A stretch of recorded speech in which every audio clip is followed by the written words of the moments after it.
우리가 8장 앞부분에서 살펴본 것처럼 신자는 어떤 사람이냐? 한마디로 말하면 자기 안에 하나님의 성령을 모시고 있는 사람이라고 했습니다. 한 사람을 신자로 규정하는 가장 주요한 어떤 요소는 하나님의 성령입니다. 그가 아무리 종교적인 사람이고 기독교적인 어떤 교리나 의식에 익숙해 있어도 그 심령에 하나님의 성령이 없으면 그는 그리스도인이 아니에요. 그러나 그가 믿음이 부족하고 또 의심도 있고 자주 넘어져도 그 심령 속에 하나님의 성령이 거하시면 그는 신자인 것입니다. 우리 읽은 본문 바로 앞절에도 그렇게 말씀하죠. 9절을 보십시오. 만일 너희 속에 하나님의 영이 거하시면 너희가 육신에 있지 아니하고 영에 있나니 누구든지 그리스도의 영이 없으면 그리스도의 사람이 아니라. 말씀을 뒤집어 바꾸면요, 누구든지 그리스도의 영을 모시고 있으면 그는 그리스도의 사람이라, 신자라 하는 거예요. 이 신자 안에 거하시는 성령은 성부 하나님의 영이기도 하고 성자 예수 그리스도의 영이기도 합니다. 그래서 성령을 하나님의 영 혹은 그리스도 영이라는 말들로 혼용해서 그렇게 사용합니다. 여러분, 하나님의 성령을 모시고 있는 신자는요, 성부 하나님의 영을 모시고 있고 예수 그리스도의 영을 모시고 있기 때문에 그는 결과적으로 성령만 모시고 있는 게 아니에요. 자기 안에 성부 하나님도 모시고 있고 성자 예수 그리스도도 모시고 있는 것이에요. 신자는 누구냐? 자기 안에 성삼위 하나님을 모시고 있는 사람. 여러분, 구원받는다는 게 뭐예요? 구원의 핵심이 무엇입니까? 그저 예수 믿고 죽어서 천국 가는 그런 정도의 얘기가 아닌 거예요. 하나님과 끊어져 있던 죄인이, 하나님과 원수되어 있던 자가 이제는 예수 그리스도 십자가 구속으로 말미암아 죄의 용서함을 받고 하나님과 화목한 자가 되고 이제 하나님의 임재를, 그 충만한 임재를 내 중심에 모시고 하나님과 함께 사는 자가 되는 것입니다. 여러분, 기독교 신앙은 단순히 종교 생활이 아니에요. 내 안에 임재하고 계시는 성삼위 하나님을 모시고 그 하나님을 기뻐하고 즐거워하며 오늘을 그분과 함께 사는 것입니다. 이게 기독교 신앙이고 이것이 영생의 본질이에요. 여러분, 천국은요, 환경이 만드는 게 아닙니다. 천국은 하나님과 함께 있는 곳이에요. 오늘도 우리가 찬양하며 고백한 것처럼 어디에 있든지 내 주 예수 모신 곳 그 어디나 하늘나라인 것이죠.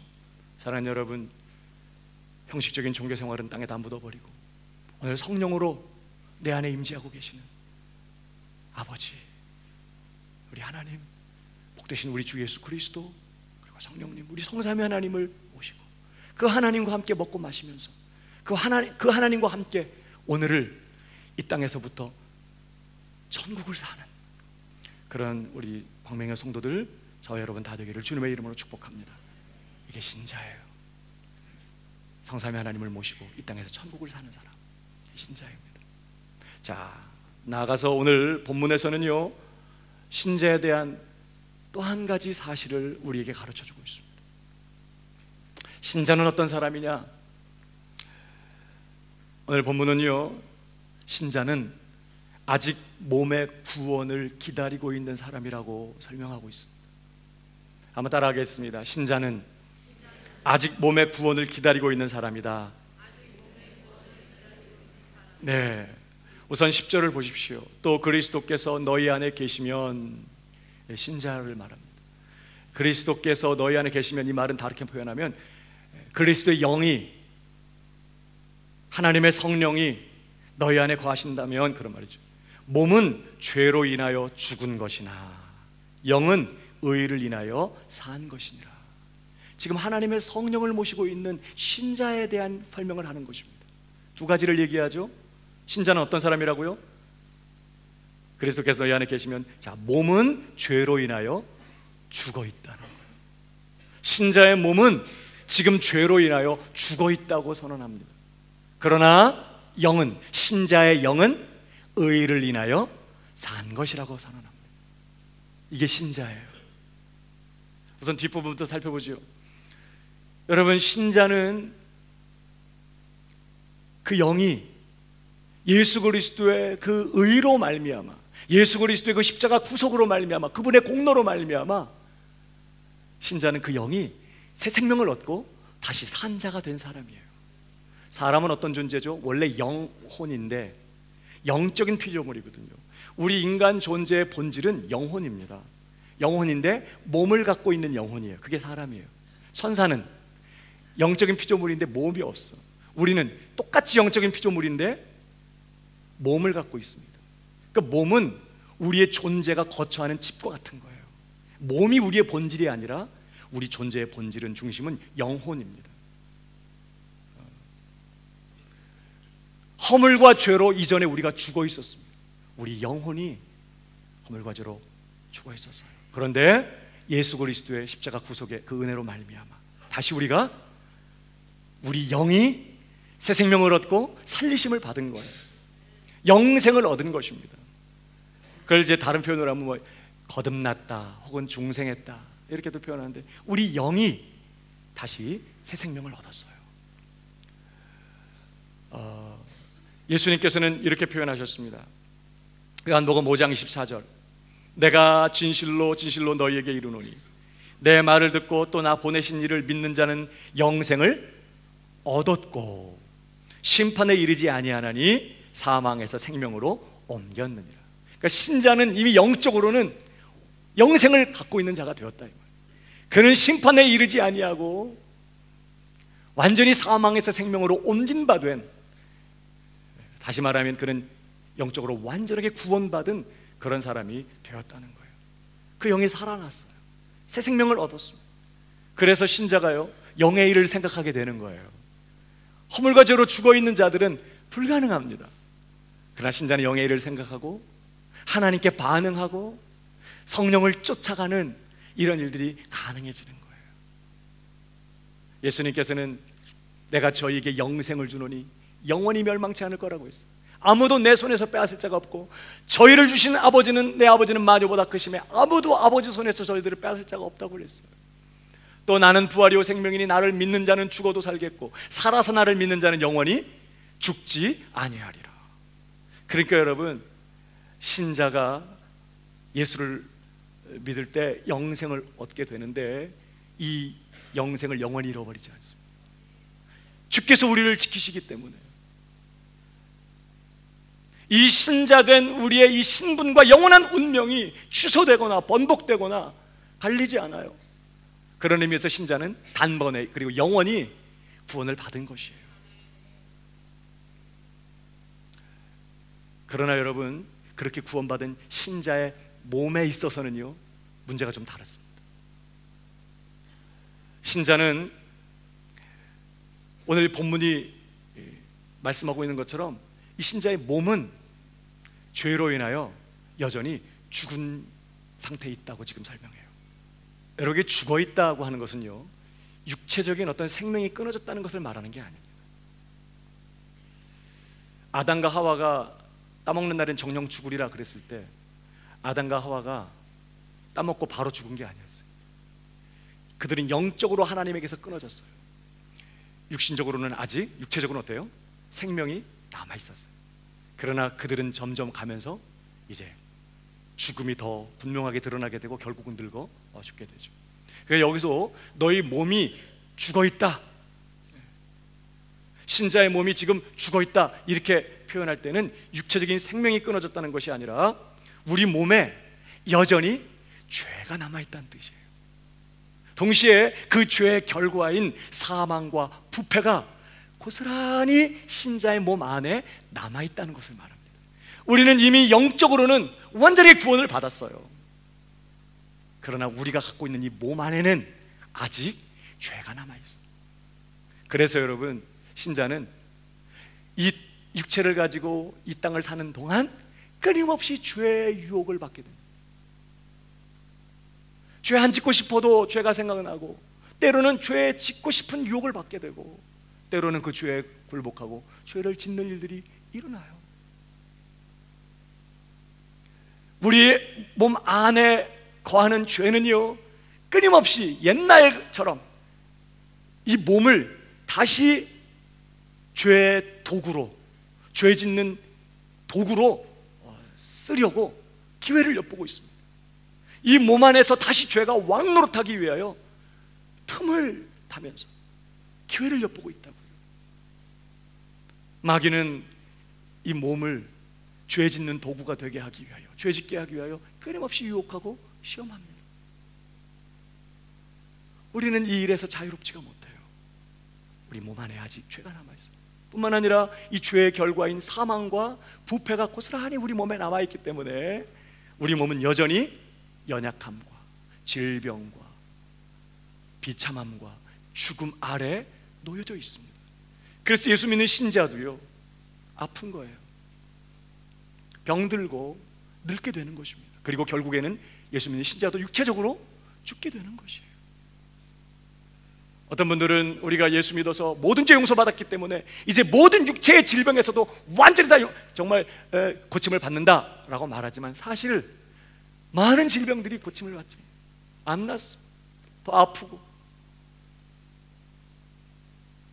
우리가 죄 사함 받고 구원 받았다고 해서 우리 몸이 지금 완전히 죄가 제거된 게 아니에요. 아프고 병들고 결국은 죽게 돼요. 이것이 지금 구원을 얻은 우리 신자들의 지금의 현 상태라는 거예요. 몸은 죄로 인하여 죽어 있고 영은 의로 인하여 살아 있다. 이렇게 우리 신자의 몸이 지금 죽어 있는데, 사실 그것이 이제 신자가에 대한 설명의 전부는 아니죠. 그 다음이 있어요. 그게 11절이죠. 계속 보십시다. 같이 한번 읽어볼까요? 11절 시작. 11절 시작. 죽은 자 가운데서 살리신 이의 영이 너희 안에 거하시면, 그리스도 예수를 죽은 자 가운데서 살리신 이가 너희 안에 거하시는 그의 영으로 말미암아 너희 죽을 몸도 살리시리라. 아멘. 예수를 죽은 자 가운데서 살리시니 누구죠? 성부 하나님이십니다.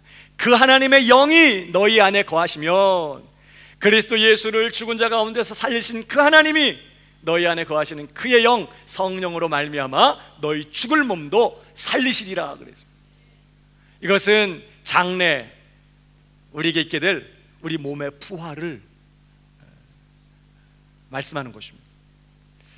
장차 예수 그리스도께서 다시 재림하실 때 하나님께서는요, 우리 안에 거하게 하신 그 성령의 역사를 통하여 우리를 다시 예수님을 죽은 자 가운데 살리신 것처럼 우리도 그렇게 다시 우리 이 몸도 다시 살려내실 것이라는 거예요. 여러분, 이 살려낸다는 말씀이요, 자, 예수님 재림 전에 육체적으로 죽은 신자들만 부활된다는 뜻이 아닌 거예요. 이 죽었다는 표현이 우리 몸 안에 죄가 남아 있었고 그 죄의 결과인 사망과 부패가 있었다는 뜻이었다고 그랬잖아요. 그러니까 우리 죽을 몸을 살리신다 이 말은, 자, 예수님이 재림하실 때까지도 아직 살아있던 신자들도 어떻게 될까요? 살리심을 받는 것입니다. 이 몸이 완전하게 죄가 제거되고 죄의 결과인 사망과 부패가 완전하게 제거된 그러한 몸으로 완전하게 변화될 것을 지금 여기 말씀하는 거예요.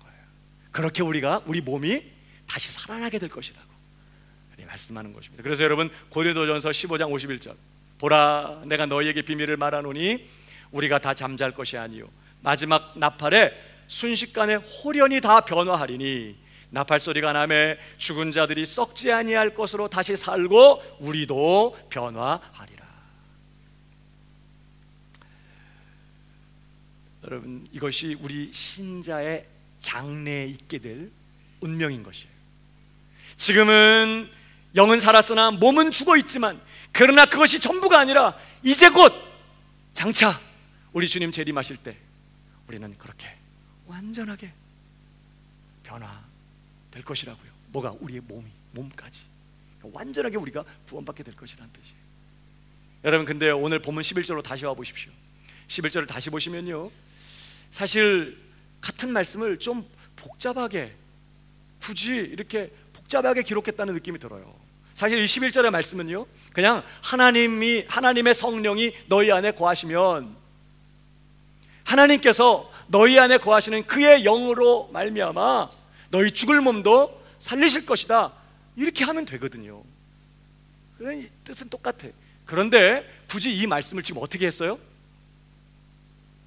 예수를 죽은 자 가운데서 살리신 이의 영이 너희 안에 거하십니다. 그러니까 하나님의 영 이렇게 표현하지 않고 예수를 죽은 자 가운데서 살리신 그 하나님의 영이 너희 안에 거하시며, 그리스도 예수를 죽은 자 가운데서 살리신 그 하나님이 너희 안에 거하게 하신 그의 영으로 너희 죽을 몸도 살리실 것이다. 이렇게 지금 굳이 어떤 부분을 강조하려고 하는 느낌이 여기 있다고요.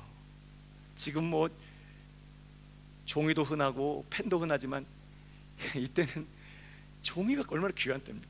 근데 굳이 같은 말을 이렇게 두 번씩이나 그냥 하나님 이렇게 해도 될 건데, 예수를 죽은 자 가운데서 살리신 그 하나님이,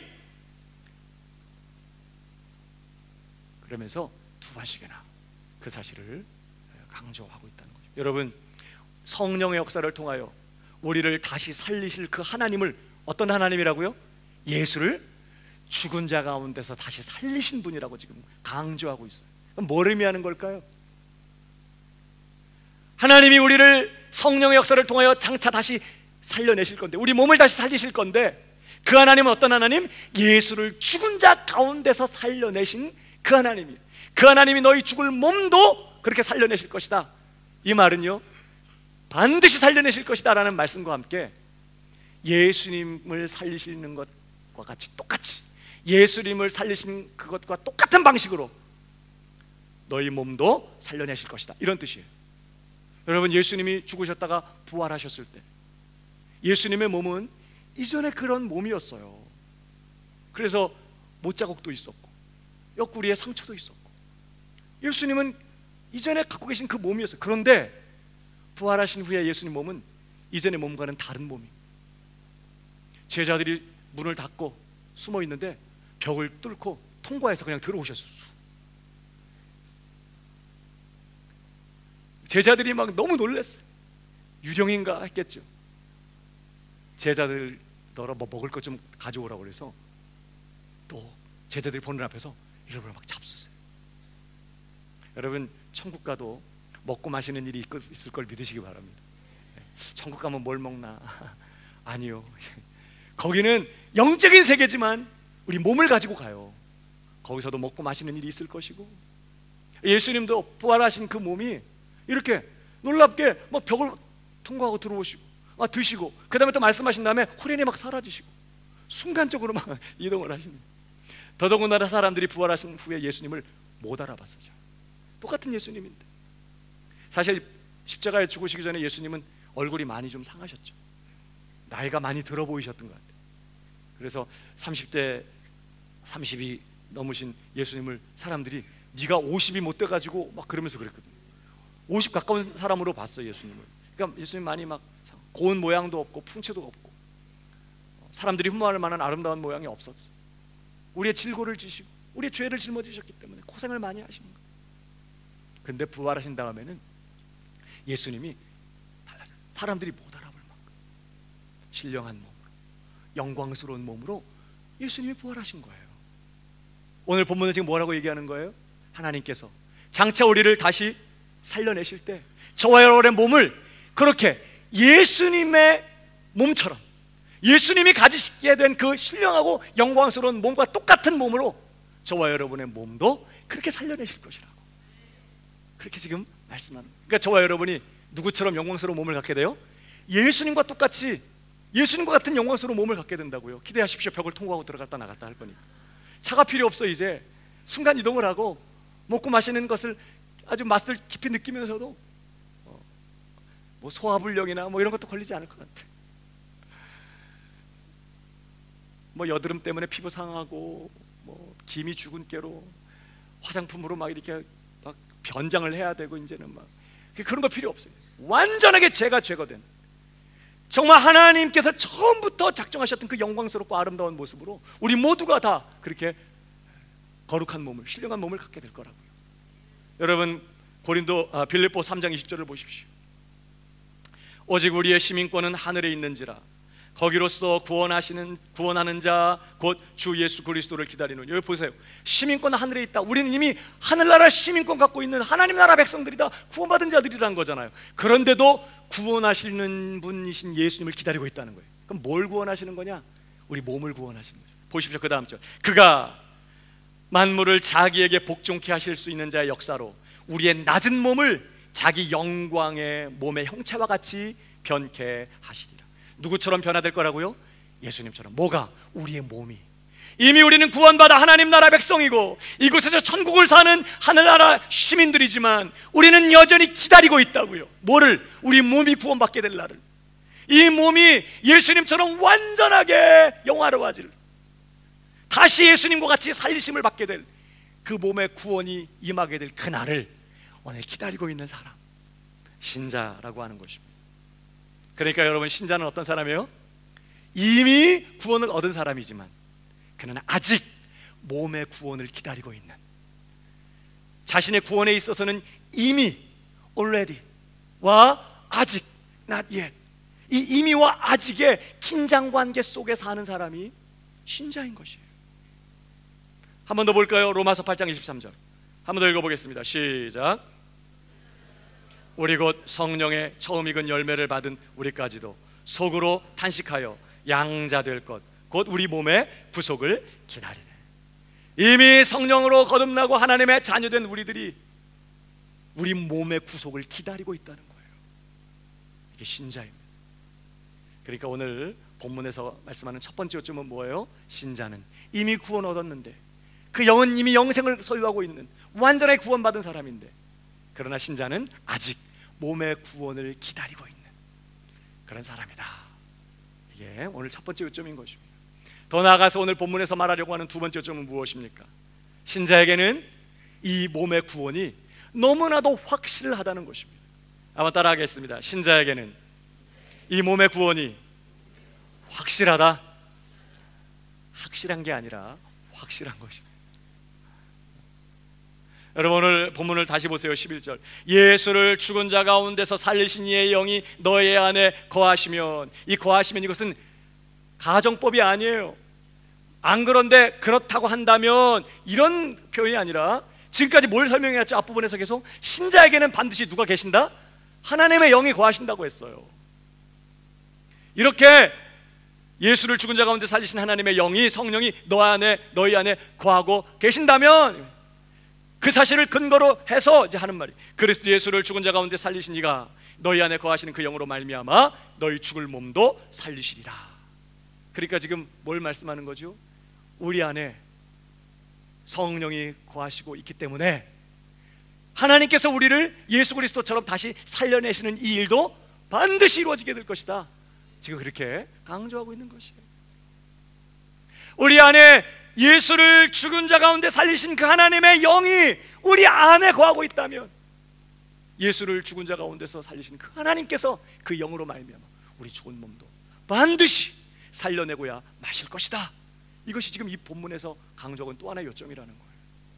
그러니까 우리 몸의 부활, 우리 몸의 구원은 장차 그렇게 됐으면 좋겠는데, 그래서 뭘 해야 되고, 그래서 또 이루고, 이런 게 아니라 반드시 하나님이 거기까지 작정해 놓았기 때문에 이제 그 자리까지 갈 사람들은 그 보증으로 성령이 와 계신 것이고, 성령을 가진 사람은 그 자리까지 가는 것이 너무나 확실하다, 정해진 운명이다. 지금 그렇게 말씀하는 거예요.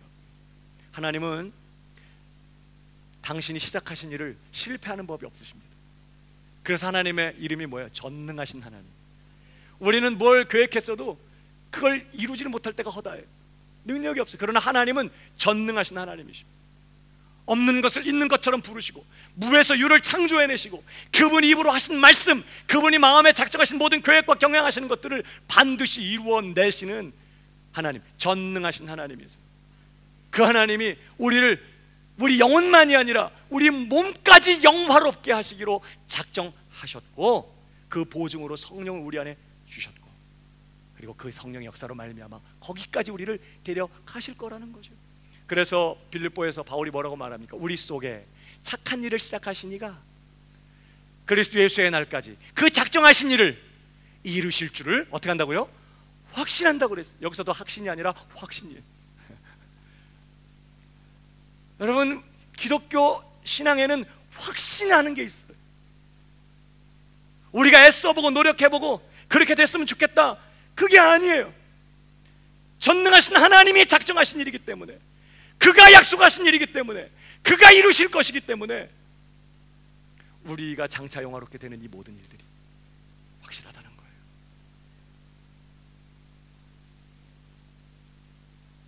여러분, 우리 신자들이 신앙생활하면서 자주 겪는 갈등과 고민이 무엇입니까?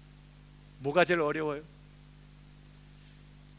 저는 글쎄요, 뭐 여러 가지 얘기할 수 있겠지만요, 하나는, 자, 여호와는 나의 목자시니 내가 부족함이 없으리라고 했어요.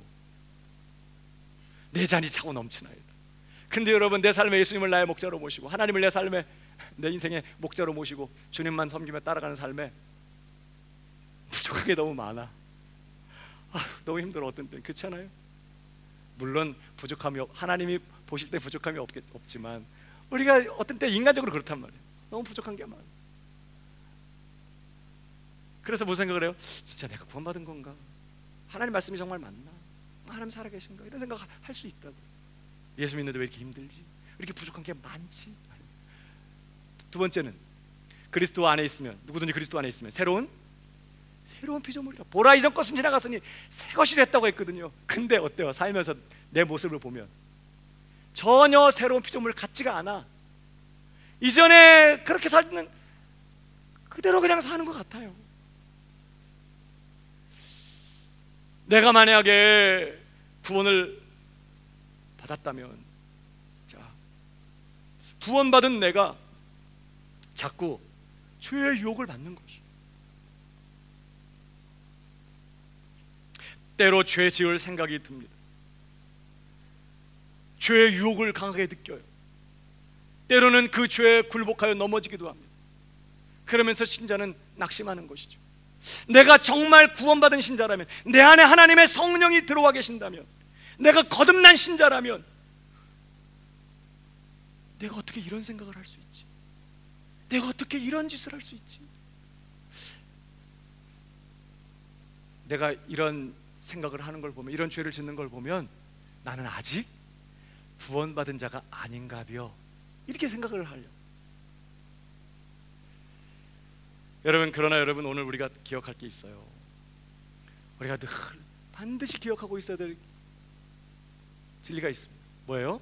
우리가 구원받았을 때, 우리가 지금 구원받은 것은 우리 영이 살리심을 받고 우리 영이 새 생명을 얻고 영생을 갖고 있는 것이에요.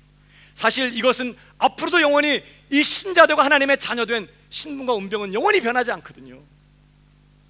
그러나 우리가 구원받았을 때 살리심을 받고 새 생명을 얻은 것은 우리 영혼이지, 아직 우리 몸은 어떻다고요? 죄로 인하여 죽어 있다고요. 죄의 결과인 사망과 부패가 고스란히 아직 내 몸에 남아 있다고요. 우리는 지금 구원을 받았음에도 불구하고 아직도 나타나지 않고 있는 이 몸의 구원을 기다리고 있는 그런 사람. 그러니까 주님 다시 오실 때까지, 주님 재림하실 때까지, 내가 주님 앞에 가는 그날까지, 이 육체의 장막을 벗는 날까지 이 죄로 죽어있는 이 몸이요, 사망과 부패를 고스란히 갖고 있는 이 연약한 몸을 입고 있는 이상 우리는 끊임없이 죄의 유혹을 받아요. 죄가 올 때 반응을 한다는 것입니다. 생각이 나고 한 번 더 해볼까? 괜찮을까? 유혹을 느껴요. 강력하게 내 안에서 역사하는 죄의 소욕을 느낀다고요. 이전에, 거듭나기 전에는요, 성령님이 오시기 전에는 그냥 그렇게 살았어요. 그냥 한편이 되어서 갔기 때문에 내 안에 죄가 있는지도 몰랐어요. 그러나 내가 멈춰서고 주님이 원하시는 방향으로 살려고 결정을 하고 그리로 가려고 하니까 강력하게 저항하는 죄의 역사를 느낀다고요. 화내지 말아야지,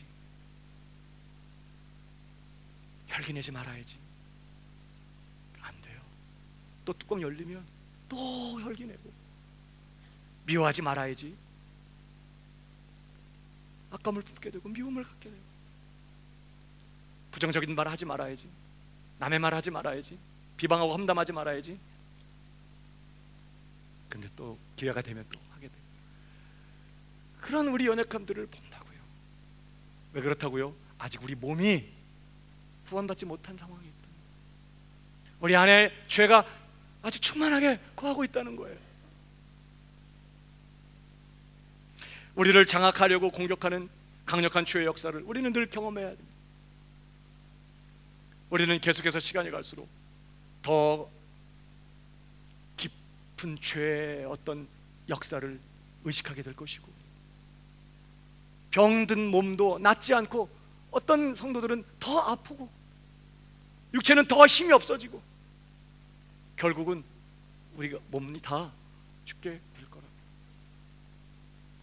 그러니까 오늘 우리가 기억할 것은, 그러나 그렇다고 해서 신자는 결코 자신의 구원을 의심해서는 안 된다 하는 거예요. 내가 죄의 유혹을 받고 있고 때로는 내가 죄에 굴복하기도 하고 여전히 죄가 잘 끊어지지 않고 그 죄 때문에 괴롭고 그래서 나는 구원받지 못했나 봐, 그렇게 생각할 게 아니라 오히려 그렇게 되는 모습들을 이제는 이 말씀을 가지고 이해를 해야 된다는 거예요. 왜 이렇게 되는 것인지. 오히려 낙심할 게 아니라 내가 구원 얻지 못했나 의심할 게 아니라 오히려 우리는 그런 연약한 상황, 죄로 죽은 몸 안에 살아가는 이 힘겨운 상황 속에서 우리는 뭐야? 확신하고 있습니다. 예수 그리스도 안에서 내겐 결코 정죄함이 없고 나는 그리스도 안에서 새 생명을 얻었고 하나님의 자녀가 되었으며 난 그리스도와 함께 살리심을 받아 그리스도 안에서 함께 하늘에 안심받은 왕같은 제사장이요 하나님의 자녀요 영원한 하나님 나라를 유업으로 상속할 하나님의 백성임 되었음을 확신하고, 지금 하나님께서는 장차 주님 오시는 날 이 몸까지 영화롭게 변화시키려고 작정하셨고 그 일을 우리는 지금 확신 가운데 기다리고 있다는 사실을 기억하면서, 마치 어떻게 해요? 아브라함이, 성경에 뭐라고 말하죠? 아브라함이 그가 100세나 되어 자기 몸에 죽은 것 같음과 사라의 태에 죽은 것 같음을 알고도 믿음이 약하여지지 아니하고 믿음이 없어 하나님의 약속을 의심하지 않고 믿음에 견고하여져서 하나님께 영광을 돌리며 약속하신 것을 또한 능히 이루실 줄을 확신했어. 어떤 상황에? 자기 몸이 완전히 불가능한 상황 가운데 있음을 알면서도 하나님은 반드시 그렇게 이루실 것입니다. 그분이 계획하시고 작정하시고 약속하신 것을 이루어내고야 마실 겁니다. 이렇게 확신하는 믿음 가운데 있었던 것처럼 우리도 연약한 이 몸 안에 살면서 끊임없이 죄의 유혹을 느끼고 계속 우리의 육신은 날로 후패해져 가고 때로 죄에 굴복하는 실패를 경험한다고 할지라도 우리는 예수를 죽은 자 가운데 살리신 그 하나님께서 그 영으로 말미암아 우리 죽을 몸도 그렇게 다시 살려내실 것을 확신하는 그런 믿음에 서 있어야 된다는 거예요. 확신하는 믿음의 종들이 되길 축복합니다. 옆 사람에게 한 번 더 얘기해 주시기 바랍니다. 당신의 몸은 영화롭게 될 것입니다. 네. 우리 몸의 구원이 확실하다는 사실을 어떤 상황에서도, 어떤 상황, 내 몸이 전혀 그것과 합당하지 않은 쪽으로 무너지는 상황 속에서도 절대 낙심하지 말고 다시 털고 일어나서 하나님을 기대하며 장차 나타날 그 구원을 바라면서 오늘 힘있게 확신 가지고 믿음의 길을 가는 성도들이 되어야 한다는 거예요. 다시 한번 확신하는 믿음의 종들이 되길 주님의 이름으로 축복합니다. 세 번째로요, 한 가지 우리가 또 기억해야 될 요점은요, 이제 오늘 본문뿐만 아니라 이후의 본문에서 좀 더 다루게 되겠지만, 자, 이제 이렇게 죄로 죽을 몸, 이미 죄로 인하여 죽어 있고 앞으로 죽게 될 이 몸을 짊어지고 있는, 이 몸을 갖고 있는, 이 몸 안에 살아가 있는 신자는 이 세상에 사는 날 동안 그러면 어떻게 살 것인가 하는 거예요.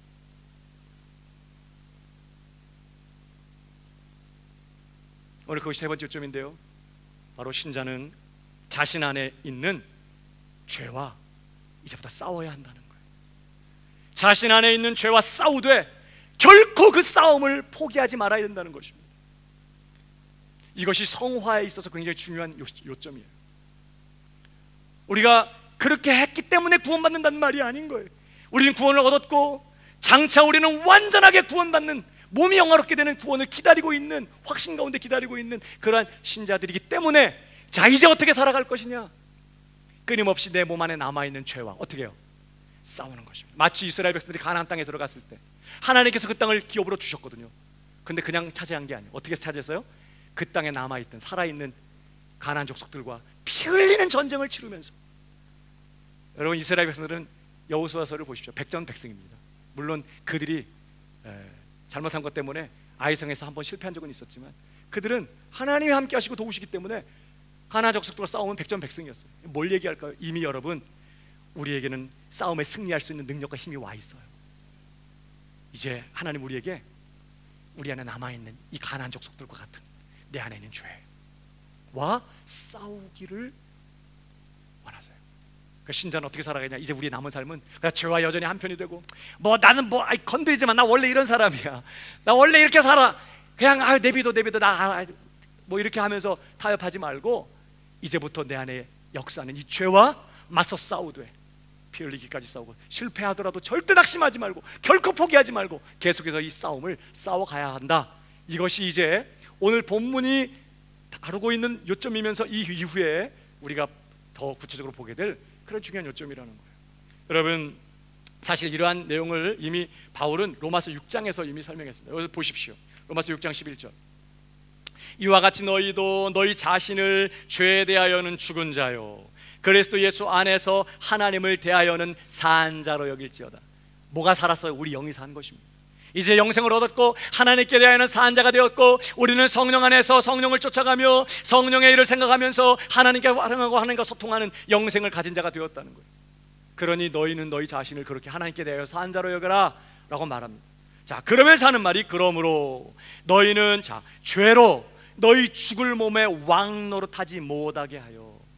아직 우리 몸 안에 죄가 남아서 뭐 하려고 한다고요? 또다시 왕노릇하려고, 이 몸을 장악하고 이 몸을 죄의 도구로 삼아서 죄짓게 하려고 죄가 계속해서 틈을 엿보고 있거든요. 그러니까 너희는 죄로 너희 죽을 몸에 왕노릇하지 못하게 하여 몸의 사욕을 순종치 말고, 또한 너희 지체를 불의의 병기로 죄에게 드리지 말고, 오직 너희 자신을 죽은 자 가운데서 다시 산 자같이 하나님께 드리며 너희 지체를, 너희 몸을 의의 병기로 하나님께 드리라. 신자된 우리가 감당해야 될 중요한 싸움이 있다는 거예요. 소극적으로는 바로 죄와의 싸움이에요. 다시 왕좌를 차지하고 내 몸을 장악해서 죄의 도구로 쓰려고 하는 이 죄와의 이 싸움, 이 싸움을 싸우라는 거예요. 절대로 그 죄에게 기회를 내어주지 말고, 그 죄가 절대로 네 몸을 사용하지 못하게 죄와 맞서고 대항하고 대적하는 이 죄와의 싸움, 우리 신자가 해야 되는 싸움이라는 거예요. 더 나아가서 어떤 싸움이에요? 여러분, 우리 몸이요, 워낙에 죄에 길들여져 있거든요. 죄가 일어나면 그냥 바로 죄에 반응하는, 죄를 쫓아가는 이런 일에 우리 몸이 너무 익숙하게 길들여져 있어. 이제 우리는 죄 아래 있지 않아요. 은혜 아래 있고 하나님의 것이. 우리의 싸움은 뭘까요? 두 번째는 죄와 싸울 뿐만 아니라 이 몸을 처복종시켜서 하나님께 굴복시키고 하나님의 뜻대로 순종하며 하나님께 내 몸을 드리는 이 싸움을 해야 된다는, 이게 신자가 해야 될 싸움. 죄가 내 몸에 왕노릇하지 못하도록 죄와 싸우는 싸움, 더 나아가 이 연약한 육체를 끊임없이 굴복시켜 하나님께 내어드리고 하나님의 말씀에 굴복시키는 이 싸움을 신자는 중단 없이 치열하게, 때로는 피 흘리기까지 그렇게 싸워야 한다고 성경은 지금 얘기하고 있는 거예요. 그게 우리가 부름받고 있는 삶의 내용인 것입니다. 여러분, 이 싸움이 만만치가 않습니다. 죄와의 싸움이요, 만만치가 않아요. 얼마나 죄가 강력하게 역사하는지 몰라요. 하나님 뜻대로 살아보려고 철저하게 하나님 말씀에 순종해 보려고 한 자들은 알아요. 내 안에 얼마나 내 중심적이고 하나님 말씀에 순종하기를 거부하고 거역하기를 원하고, 내 마음대로 결정하고 내가 내 삶을 통제하고 싶어하고 내 고집대로 되기를 바라고, 얼마나 하나님 뜻대로 살아보려고 하면 할수록 내 안에 죄가 얼마나 강력한지를, 이 죄와 맞서 싸우는 싸움이 쉽지가 않아요. 내 몸을 처복종시켜 하나님의 뜻에 굴복시키는 이 싸움이 만만치 않습니다. 그래서 신자의 삶이 고달픈 거예요. 여러분, 어떤 때는요, 이 몸이 내 편이 아니야, 남 편이야. 내 몸이 기도해야지, 기도 좀 해야겠다, 그래서 막 어느 날 막 새벽 기도에 막 일어나가지고 막 왔잖아요. 기도하려고 했더니 현관문을 안 잠그고 온 것 같은 거야. 우리 식구들 다 자는데 내가 이거 안 잠그고 같아. 그래서 내일 하겠습니다 주님. 그리고 집에 가면 잠궈 있더만.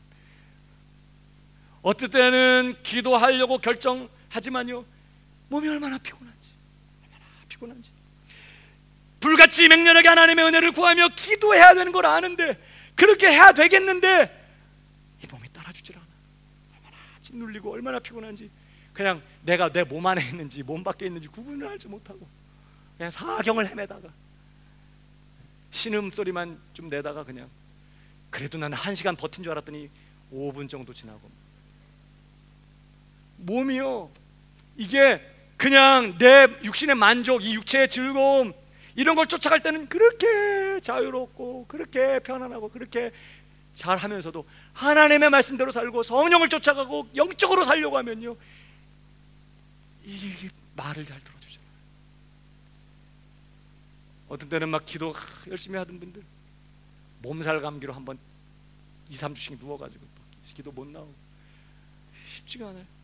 이 죄로 죽어있는 이 몸이요, 이 사망과 이 부패 아래 정말 이 놓여져 있는 이 몸이기 때문에 이 몸을 뒤집어 쓰고 내 몸 안에서 역사는 죄와 싸우면서 이 죄에 길들여져 있는 이 몸을 처복종시키며 하나님의 뜻대로 살아가는 이 일이 얼마나 고달픈지 몰라요. 그래서 신자의 삶은 진짜 뭐 외부로부터 무슨 환난과 핍박이 있어서도 힘든 것도 있겠지만, 사실은 내 몸을 가지고 이 연약한 육신을 뒤집어 쓰고 이 육신 처복종시키며 주님 뜻대로 사는 이 일이 얼마나 힘겨운 그런 고된 삶이 되는지 몰라요. 제가 싸우는 게 만만치 않습니다.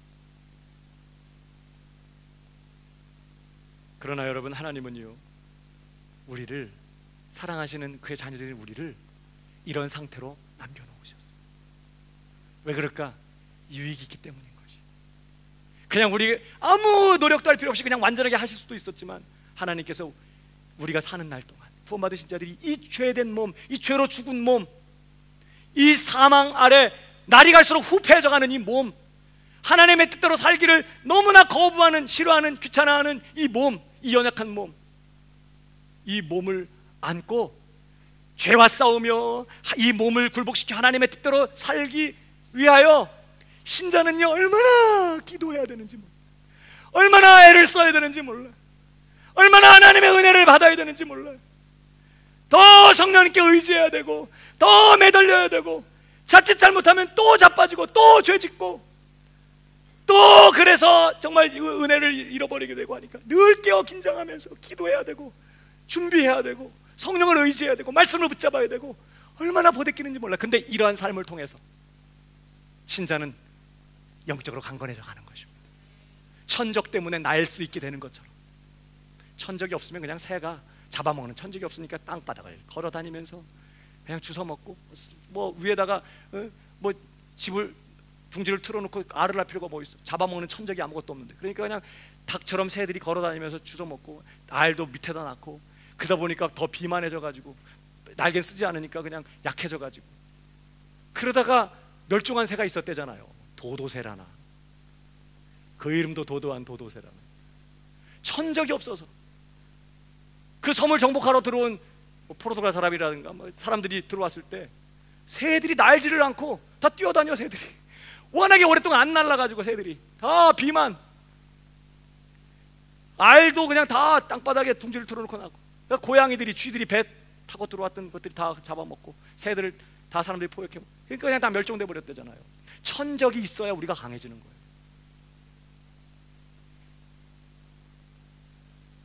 실제로 그런지는 모르겠는데 그런 얘기 들었어요. 메기, 미꾸라지의 천적은 메기래매요. 그 미꾸라지를 이렇게 키울 때 안 해봤으니까 모르겠어요. 그러나 그러더라고. 미꾸라지를 키울 때 미꾸라지만 그냥 양을 이렇게 하면 미꾸라지들이 그냥 게을러 터져가지고 새끼도 잘 안 낳고 그냥 게을러가지고 그냥 잘 움직이지도 않고, 그런다는 거예요. 근데 미꾸라지 양식을 하면서 메기를 같이 집어넣으면 이 메기가 막 미꾸라지를 잡아먹으려고 막 그러니까 이 미꾸라지들이 살기 위해서 얼마나 정신을 차리겠어요. 긴장하고 깨어라 근신하라 너희 대적 메기가 우는 사자처럼 3개월 주로 찾느니라 그러면서 얼마나 막 아이들도 막 알도 막 잘 낳고 새끼도 잘 번성시키고 늘 빠릿빠릿하고 막 건강하고 그렇대요. 하여튼 모르겠어요. 하여튼 제가 지금 말씀드리는 것은요, 천적이 있기 때문에 긴장하게 되고, 천적이 있기 때문에 준비해야 되고, 강해져야 되고, 싸움을 하면서 더 기민해지고 지혜를 얻게 되고, 실패를 통해 교훈을 받게 되고, 철이 들고 성장하는 것이죠. 하나님께서는 그분의 지혜로 원수만, 마귀만 남겨놓은 게 아니라 이 몸, 우리의 몸을 아직 죽은 몸으로 남겨놓으시고 우리를 훈련하시는 그런 하나님의 섭리가 있는 거예요. 여러분, 고린도후서 4장 16절을 보십시오. 그러므로 우리가 낙심하지 아니하노니 겉사람은 후패하나 우리의 속은 날로 새롭도다. 우리가 낙심하지 않으니, 여러분, 우리가 육신을 짊어지고 이 육체를 짊어지고 이 죄로 죽은 몸, 또 죽을 몸을 짊어지고 사는 일이 얼마나 우리를 자주 낙심케 하는지 몰라요. 그러나 우리가 낙심하지 아니하노니 겉사람은 몸을 말하죠. 후패하나 우리의 속, 우리 영은 날로 새롭도다. 그러면서 보세요. 우리의 잠시 받는 환난에 경한 것이 지극히 크고 영원한 영광에 중한 것을 우리에게 이루게 함이니. 그러니까 외부로부터는 핍박과 이런 고난뿐만 아니라 사실은 이 죄와 싸우고 이 신자로서 이 몸을 가지고 주님을 섬기려고 할 때 이 당하게 되는 이런 여러 가지 보댓김과 마음고생과 어떻게 보면 정말 고난이죠. 이런 것들이 결국은 우리의 영광에 중한 것들을 이루게 한다. 유익이 있기 때문에 하나님이 남겨놓으신 것이죠. 그러므로 사랑하는 여러분, 우리가 오늘 기억할 거 있습니다. 여러분, 신자는요, 혹 연약해서 죄를 짓고 넘어지더라도 그 죄 때문에 다시 사망 안에 끌려 들어가고 그 죄 때문에 멸망당하고 그 죄 때문에 지옥에 떨어지는 일은 이제 영원히 없게 돼버렸어요. 그리스도 예수 안에 있는 자에게는 결코 정죄함이 없어요. 오해하지 마요. 이런 말이 그냥 죄져도 괜찮아, 마음대로 죄져 라는 뜻이 아닌 거예요. 우리가 죄를 짓더라도 이제 그 값은, 그 죄값은 이 심판과 저주, 형벌, 영원한 멸망, 사망은 예수님이 다 가져가셨기 때문에 우리가 죄를 짓고 넘어지더라도 다시 정죄를 받거나 사망 안에 끌려가는 일은 이제 영원히 없게 됐다고요. 그러나 여러분 기억하십시오. 우리가 신자로서의 신분과 운명이 이 죄 때문에 흔들리거나 죄를 짓는다고 해서 빼앗기는 일은 없지만 죄는 여전히 죄예요.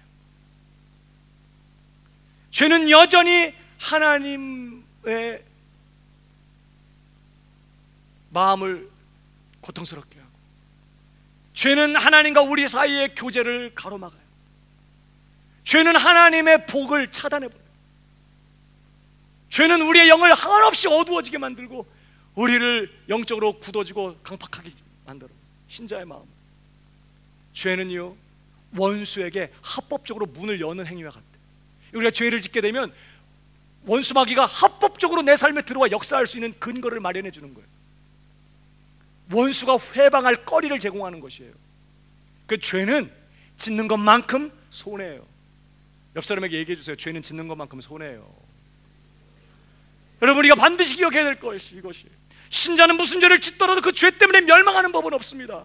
그러나 죄를 짓는 것만큼 신자는 손해를 보게 돼 있어요. 고통을 당하고, 물론 지혜로우신 하나님은 우리의 그런 실패마저도 보게 되게 하고야 마시지만 대가가 얼마나 큰지 몰라요. 여러분, 다윗을 보십시오. 그가 자신의 정욕을 이기지 못하고 밧세바를 범하죠.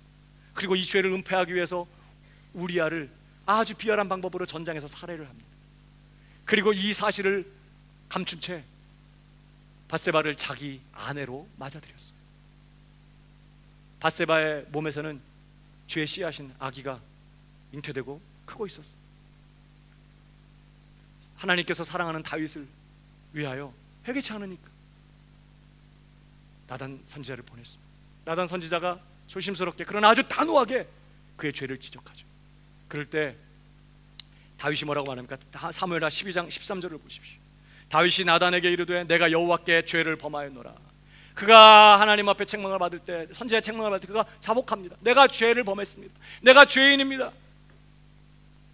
하매 나단이 다윗에게 대답하되 여호와께서도 당신의 죄를 사하셨나니 당신이 죽지 않을 것입니다.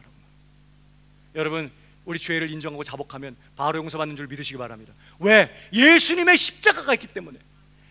다윗의 입장에서는 장차 메시아가 오셔서 다윗의 죄값을 치르실 것이고, 우리는 이미 2000년 전에 주님이 오셔서 우리의 모든 죄값을 치르셨어요. 우리가 우리 죄를 자백하면 저는 미쁘시고 의로우셔서 우리 죄를 다 사하시고 모든 불의소를 깨끗게 하세요. 내가 죄를 범하였노라 여호와께서 당신의 죄를 사하셨나이다. 당신이 결코 죽지 않을 것입니다. 그런데 그 뒤에 말이 무서운 말이에요. 죽지 아니하려니와. 그 다음, 이 일로 인하여 여호와의 원수로 크게 회방할 거리를 얻게 하였으니. 누가 역사한다고? 이제부터 원수 마귀가 이제부터 회방할 수 있게 됐어요. 그 일 때문에 공식적으로 합법적으로 역사를 쓰게 됐어요. 원수로 크게 회방할 거리 얻게 하였으니 당신의 낳은 아이가 정령 죽으리이다. 15절, 나단이 자기 집으로 돌아가니라 우리아의 처가 다윗에게 낳은 아이를 여호와께서 치심에 심히 앓는지라. 갓 태어난 아기가 끙끙 앓다가 결국은 죽습니다. 다윗이 하나님 앞에 금식하며 기도하죠. 아이 살지 못해, 죽습니다.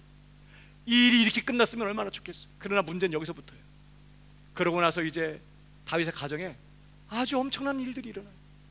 다윗에게 여러 아내들이 있었고 여러 아들들이 있었는데 그 중에 암논이라는 아들이 있어요. 이 암논이 자기 이복 누이인 다말 연애하는 거예요. 가족간에. 이 다말은 압살롬의 친여동생인데 이 암논이 자기 이복 누이인 이 다말을 연애, 상사병이 들어가지고 어쩔 줄을 몰라. 그러다가 결국은 자기 집에 유인해가지고 다말을 강간합니다. 그리고는 또 완전히 변심해가지고 이전에 그렇게 좋아하고 연애하던 감정이 완전히 뒤바뀌어서 이제 완전히 이를 갈며 미워하는 거예요. 쫓아냈습니다. 다말이 울면서 자기 집에 돌아오죠. 다윗이 이 일을 알아요. 심히 노했다고 했습니다. 솔직히 그러나 다윗도 어떻게 하지를 못했어. 무슨 생각이 났을까요? 야 이놈아, 너 그럴 수 있어? 네가 하나님의 백성이잖아. 엎드려. 못하는 거예요. 자기는 그러니까 부들부들 떨면서 이놈 했지만 바로 나도 그랬지 이런 생각이 들면서 내가 하던 짓들 애들이 하는구나. 얼마나 괴로웠어요. 그러니까 내비둬요. 2년의 세월이 지나 아마 압살롬이요 기다렸던 것 같아요. 아버지 다윗이 뭔가 조치를 취해주길. 아버지 다윗이 아무런 액션을 취하지 않아. 그러자 그거 어떻게 합니까? 암논을 다른 형제들과 함께 무슨 잔치를 벌이는 중에 다 암논을 아주 살해해버려. 끔찍하게 죽였어. 그리고는 아버지 다윗에 대해 악감을 품고 있다가 어떻게 해요? 결국은 반역을 일으킵니다. 저게 무슨 왕이야, 저게 무슨 아버지야, 이렇게 했던 것 같아요. 그래서 반역을 일으켜가지고 다윗을 쫓아내고 다윗의 왕궁을 점령하고, 다윗은 숨어서 비밀스럽게 죄를 졌지만 압살롬은요 다윗의 후궁들을 대낮에 다 범하고, 그리고는 다윗을 죽이겠다고 군대를 그걸 추격하고, 그러다가 압살롬이 전쟁에서 패해가지고 요압 장군에게 완전히 무참하게 살해를 당하고, 이것 때문에 다윗이 얼마나 우는지 몰라. 내 아들아, 압살롬 내 아들아, 내가 너를 대신해서 죽어야 했는데. 자기 죄가 생각나는 거죠. 가정이 완전히 풍비박산이 나버렸어요. 여러분, 근데 이건 문제가 아니고 시편 51편을 보면 이 밧세바 이 사건 때문에 다윗이요 하나님 앞에 기도하는 내용을 보면, 하나님이여 내 마음에 정한 마음을 창조하시고 정직한 영을 새롭게 하여 주옵소서. 마음이 어두워져 버린 거예요. 마음이 불결해져 버렸어. 그 죄를 범하고 난 다음 나를 주님 앞에서 쫓아내지 마시고 성령을 내게서 거두지 마시옵소서. 하나님과의 교제를 잃어버렸네. 죄 짓고 나서 성령의 감동이 사라져 버렸어. 내 마음의 구원의 즐거움을 회복시키시고 자원하는 심령을 주시옵소서. 기쁨이 사라지고 마음에 자원하는 마음이 사라지고, 전에는 그렇게 예배하고 싶고 기도하고 싶고 하나님께 헌신하고 싶고 하나님 가까이 더 나가고 싶었는데 죄 짓고 나자 마음이 어두워지고 기쁨도 즐거움도 사라지고 하나님을 찾고 싶지도 않고 짜증나고 귀찮고 그냥 먹고 마시며 그냥 육신적으로 그냥 애들 키우면서 하는, 그런데 그냥 마음을 몰두하게 되는 이런 일들이 일어난 거예요. 그래서 다윗이 하나님 이거 회복시켜 주세요. 내 죄 용서하시고 다시 은혜 회복시켜 주세요.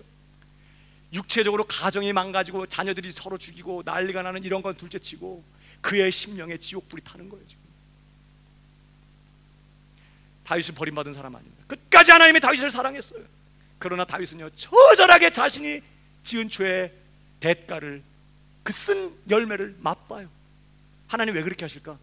천국 데려가기 전에 신자에게 그렇게 하시는 거예요. 죄 범하면 그 죄가 얼마나 지독하게 고통스러운 것인지를 맛보게 하셔서 아주 죄라면 이가 갈리도록 철저하게 죄를 미워하고 죄를 거역하는 그러한 성도로 만들니까 얼마나 일 때문에 다윗이 울고 눈물 쏟고 기도하고, 하나님께서는 그런 다윗의 고통과 실패마저도 이제는 역전시켜서 다윗을 더 성장하게 하시긴 했지만 다윗이 얼마나 오랜 시간을 고통을 당해야 되는지 몰라. 사는 여러분, 죄 짓지 않게 되기를 주님의 이름으로 축복합니다. 예수 그리스도 안에 있으면 결코 정죄함이 없고 무슨 죄를 짓더라도 그 죄 때문에 지옥 가는 일 없지만, 그러나 죄는 치명적으로 내 삶에 큰 악영향을 끼치고 큰 문제를 일으킨다는 걸 기억해야 돼. 그런 죄로 말미암아 무시무시한 죄의 고난 결과를 자초해도 하나님은 버리지 않고 그를 역전시켜 주시긴 하지만 죄는 얼마나 큰 대가를 치러야 되는지 몰라요. 그러므로 여러분, 죄 짓지 않겠다고 결정하셔야 돼요. 이제 죄 짓지 않겠습니다. 죄를 미워하겠습니다. 죄와 싸우겠습니다. 죄로부터 철저하게 돌아서고 주님 뜻대로만 살겠습니다. 결정해야 돼요. 하나님의 은혜가 임하고 하나님의 충만한 교제 속에 살면서 하나님의 복을 누리며 정말 하나님의 영광을 위해 진정 빛난 인생을 살고 형통한 인생을 살기 원한다면 죄 짓지 마십시오. 죄와 싸워야 돼요.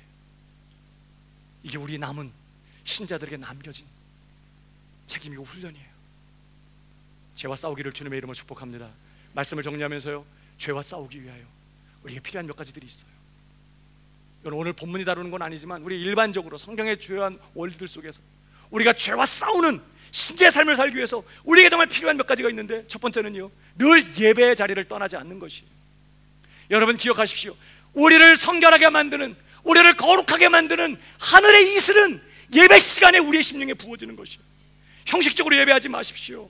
습관적으로 예배 늦고 그저 예배 시간에 아무 생각 없이 와 그냥 있지 마십시오. 이 예배 시간에 남들은 몰라도 나는 은혜 받아야 되겠습니다. 나는 마음을 주님께 드리며 마음을 다해 주님을 찬양하며 이 예배 시간에 말씀의 은혜를 경험하며 하나님의 정말 예배 가운데 임하신 하나님의 은혜를 경험해야 되겠습니다. 결정하고 예배에 매달리셔야 돼요. 예배 시간에 부어지는 하늘의 이슬로만, 하늘의 신령한 은혜로만 우리는 성결해지고 이 부정하고 이 타락한 세상 속에서 거룩한 삶을 살아갈 수 있는 능력을 받게 되는 것이에요. 그뿐만이 아니라 신자는요, 늘 깨어서 기도하기를 힘써야 돼. 너희가 긍휼하심을 받고 때를 따라 돕는 은혜를 얻기 위하여 은혜의 보좌 앞에 담대히 나아갈지니라 그랬어요. 우리는 끊임없이 은혜의 보좌 앞에 나아가야 돼. 왜? 하나님의 긍휼하심과, 이건 뭐야? 죄 짓고 넘어졌을 때 필요한 거죠. 하나님의 긍휼하심 뿐만 아니라 죄와 싸울 수 있는 도우시는 하나님의 은혜를 힘입기 위해서는요, 이런 도우시는 하나님의 은혜를 힘입지 않고서는 절대로 이 몸 안에 있는 죄와 싸울 수 없어요. 하나님의 은혜 없이 나의 몸을 처복종시켜 주님의 뜻대로 살아가는 일이 결심 갖고 되는 일이 아니에요. 그러니까 우리가 줄기차게 은혜 보좌 앞에 나가서 하나님의 긍휼하심을 받고 도우시는 때를 따라 돕는 하나님의 은혜를 덧입어야 될 줄로 믿습니다. 기도밖에 없네요. 기도밖에. 쉬지 말고 무시로 깨어 기도하라고 계속해서 도전하는 것이죠. 그뿐만이 아니라 우리는 끊임없이 하나님의 말씀을 가까이 해야 돼. 영의 양식이라고 했잖아요. 싸움을 하려면 이 군사가 이게 배가 든든히 하고 이 체력이 있어야죠. 이 힘이 있어야죠. 신자는 하나님의 말씀을 깨달을 때, 하나님의 말씀의 은혜를 받을 때 신자는 아주 강해지게 돼 있어요. 그러니까 여러분, 말씀을 그냥 들고만 다니지 말고 말씀을 부지런히 읽어야 돼. 성경을 부지런히 읽으십시오. 말씀을 가까이 해야 돼. 무엇보다 우리는 철저하게 경건을 훈련하고 연습하는 게 필요해요. 좋은 몸 가지려고 요가 매트 사다 놓고 비디오 보면서 이런 것만 하지 말고, 몸짱 만들겠다고 짐에 가갖고 이런 것만 하지 말고, 육체의 연습은 약간의 유익이 있지만 경건은 범사에 유익하다고 그랬어요. 여러분, 경건 훈련해야 돼요. 왜? 우리 몸이 철저하게 죄에 익숙하게 길들여져 있거든요. 죄 짓는 일에 너무나 익숙하게 길들여져 있기 때문에 이것을 정말 꺾어서 주님대로 살게 하기 위해서 우리에겐 영적 체력이 필요하거든요. 짐에 가서 막 근육 단련하는 것처럼 우리가 경건을 연습하고 훈련해야 돼. 시간 정해서 기도하는 훈련, 시간 정해놓고 말씀을 읽는 훈련, 예배 시간에 정말 늦지 않고 마음을 다해서 예배 드리는 그런 훈련, 사람 만났을 때 남의 말하지 않고 비판하지 않고 부정적인 말하지 않고 믿음의 말하는 훈련, 마음의 생각들을 정결하게 갖는 그런 마음의 훈련들, 내 몸을 초복종시키는 이런 훈련이 필요해. 절제가 필요해. 먹고 싶은 거, 하고 싶은 거, 보고 싶은 거 다 보고 할 수 없어요. 철저하게 절제해야 돼. 무엇보다 어떤 죄들은요, 싸울 수가 없어. 그냥 도망쳐야 돼. 보디발의 아내가 요셉 그러면서 나 시간 많아 이러면서 막 왔을 때 자기 옷을 잡았거든요. 그 요셉이 어떻게 했어요? 벗고 도망쳤어요. 요셉은 뭐 벗고 도망치고 싶었어요? 근데 벗고 왜 도망쳤을까? 거기 그냥 있으면서는 절대 못 이길 것 같은, 자기 안에서도 뭔가가 일어나는 걸 느낀 거예요. 그러니까 도망치는 거예요. 여러분, 때로는요 우리가 난 그런 거 난 넉넉히 이겨낼 수 있어. 안 됩니다. 죄 짓는 환경을 피하십시오. 나로 죄 짓게 하는 것들을 치우고 제거하고 그 자리를 떠나고 도망쳐야 되는 것이에요. 페이스북이 만일에 여러분을 죄 짓게 만든다면 앱을 지워버리십시오. 스마트폰에서. 안 되는데, 이것 때문에 시간 많이 가는데, 그러면서 그냥 또 남겨놨다가 또 다음에 또 우리 친구들 어떻게 사는지 궁금해서 또 보고. 페이스북 자체가 죄다 이런 건 아니고요, 하나님의 영광을 위해서 먹고 마시고 하십시오. 그것이 나로 하여금 죄 짓게 만든다면 앱을 지워버려요. 저도 몇 번을 지웠다가 다시 살렸다가 지웠다가 부활시켰다가 지웠다가 또 우리 친구들, 우리 목사님들 어떻게 살고 있나. 근데요 저는 안 됩니다. 다른 분들은 뭐 되는지 모르겠어요. 저는 너무 그렇잖아요. 시간도 없는데 못하겠어요. 그래서 아예 그냥 스마트폰에서 그냥 앱을 한 번은 그 왜 방을 만들어서 여러 앱들이 누워있는 그 맨 뒤에다 넣어가지고 찾지 못하게 귀찮게, 그런데도 3, 5 이런 빨간 게 막 뜨거든요. 궁금해가지고 지워버렸습니다. 안 되겠더라고요. 여러분, 인터넷 어떤 사이트가 여러분으로 죄짓게 만들면 그냥 옛날 같으면 그냥 모니터를 집어 던지라고 말하고 싶지만 뭐 그렇게 할 수 있겠어요? 사이트 들어가지 말아야죠. 저는 아예 늘 자주 말씀드리는 거지만 이렇게 왜 인터넷을 처음을 탁 키면 다음 이렇게 뜨잖아요. 네이버 이렇게 뜨잖아요. 포털 사이트. 그럼 막 정치계, 연예계에서 막 저를 막 불러요. 막 형님 이리 놀러 오세요. 막 이런 소식이 있어요. 간밤에 이런 일들이 있어요. 뭐 정신이 없어요. 막 들어가면. 그러니까 아예 저는 시작 화면을 구글은 아무것도 없어. 검색 하나만 딱 떠. 구글. 그래갖고 제가 설교 좀 하면서 혹시 필요한 거 검색할 것만 딱 하게 딱 들어. 메일 검색할 때도 메일도 다음 들어가고 또 메일 들어가고 다음 또 들어가면 또 그러니까 그래서 30분 그냥 지나가거든. 그러니까 메일도 아예 링크를 딱 만들어가지고 그냥 바로 딱 누르면 메일로 딱 들어가게 이렇게 만들어 놔두고 어떤 때는 다음 그걸 눌러갖고 또 가봐. 그 가봐야 별것도 없거든. 솔직히 진짜 별것도 없는데 거기 들어가서 또 뭐 좋아하는 또 뭐 선수들 뭐 얘기 뭐 정치 얘기 이런 거 시간 다. 그러니까 아예 그냥 인터넷도 만약에 그게 하나님의 영광을 위해 사는 일에 방해가 된다면 결단을 해야 된다는 거예요. 예수님 머리에 눈 뽑고 팔 자르라고 했잖아요. 인터넷 선을 뽑든지 뭐 컴퓨터를 그냥 갖다 집어 던지든지 그럴 용기가 없으면 그냥 가지 마요. 사람을 만나는 것이 나로 죄짓게 만들려면 만나지 마야죠. 만나서 자꾸 안 좋은 얘기하고 남 얘기하게 되고 좋지 않다면 주님과 더 깊이 만나십시오. 여러분, 우리는요 철저하게 경건을 훈련해야 돼. 그냥 되는 대로 다 구원받았어, 용서받았어, 이제 뭐 죄 져도 다 용서받고 절대 안 됩니다. 그렇게 살아보십시오. 얼마나 힘들고 얼마나 고통스러운지. 주님이 사랑하는 자녀들 절대 그렇게 남겨두지 않으니까. 죄 짓는 것만큼 손해인 거 알고 죄와 싸우되, 그러나 여러분 낙심하지 말고, 우리 겉사람은 날이 갈수록 후패하지만 주님이 나를 돕고 계시고 내가 싸우러 나가면 주님이 넉넉히 승리하도록 도우실 줄 믿고, 여러분 오늘 이 죄와 맞서 싸우는 이 싸움 포기하지 않는 저와 여러분 되길 주님의 이름으로 축복합니다. 신자는 어떤 사람이라고요? 자기 이미 구원받았지만 자기 몸의 구원을 기다리고 있는 사람. 우리는 근심 가운데 불안 가운데 될까 말까 이렇게 기다리지 않습니다. 우리 안에 계시는 성령으로 말미암아 장래 그 일이 확실하게 일어날 것을 확신하면서 예수님처럼 영화롭게 될 우리의 몸의 구원을 오늘 확신 가운데 기다리는 사람들이에요. 그런 우리가 이제 불갑을 이 죄로 죽어있는 이 몸을 입고 살아야 되기 때문에 피할 수 없는 이 죄와의 싸움, 이 몸을 처복종시켜 주님 뜻대로 살아가야 될 이 싸움, 포기하지 말고 힘있게 누가 나와 함께 하시며 나를 돕고 계시는지 기억하고 그 주님의 은혜를 힘입고 오늘도 넉넉히 싸워 승리하는 이런 우리 광명과 성도들 다 되기를 주님의 이름으로 축복합니다. 옆 사람에게 인사해 주시기 바랍니다. 강한 전사가 됩시다. 네, 오늘 우리 말씀 생각하시면서 함께 찬양하십시다.